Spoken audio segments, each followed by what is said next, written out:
Okay, so we've just recently completed yet another beautiful kitchen which David has designed and run the job. So he's going to tell us a bit about how this started and the journey. So this kitchen was based on it being a country style kitchen with a modern twist. The only thing the customer had done and purchased before they came to see me was that Aga there.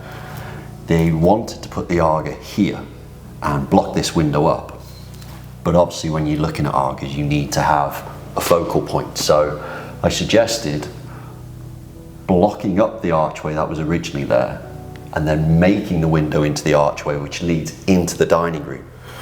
Because what's interesting about this project is that the customer's house was actually flood damaged, and so we had to move the front door from the side of the house down to there. So we recreated their garage, made this sort of lovely sort of entrance with the log burner, and moved the front door there and put this wall all the way around to protect it from ever being flooded again. But what that created was a lovely viewpoint, as you'll see when you come in the Aga on that wall, moving the door over to the left hand side there, creating a much bigger space for the Aga to sit on.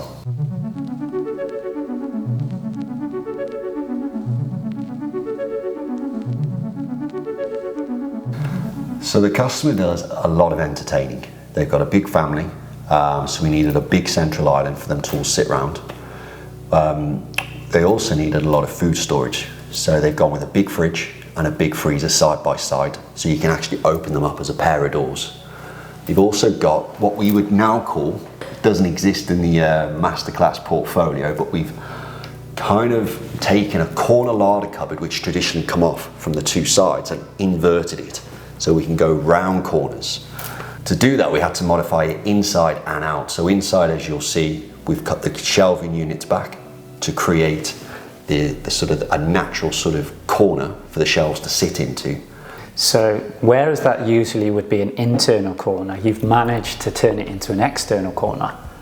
You could say external. That's really clever. And the way that the door's been chamfered by the fitter is perfect. And then on the very end, what you've got is then a pull-out pantry with internal drawers and the Portland oak, just to sort of finish off the look. And I noticed that you've got a gadget drawer in there with a special charging port. Customer loves his gadgets. So the kitchen's benefits from an instant boiling tap. So when you have a large centre island and we've got the tall housings on the back there, you don't want to clutter up your sides with too many kitchen gadgets. So in the larder cupboard there we've got all the slow cookers and the air fryers.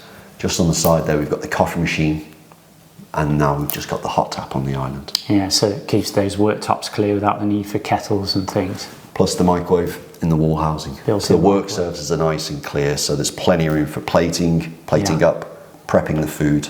Yes, good size. Sitting here and having a coffee. Well, there we have yet another excellent project completed. We've been very excited to share this one with you. Don't forget to subscribe or follow, depending on which platform you're watching this on, and we will see you in the next one real soon.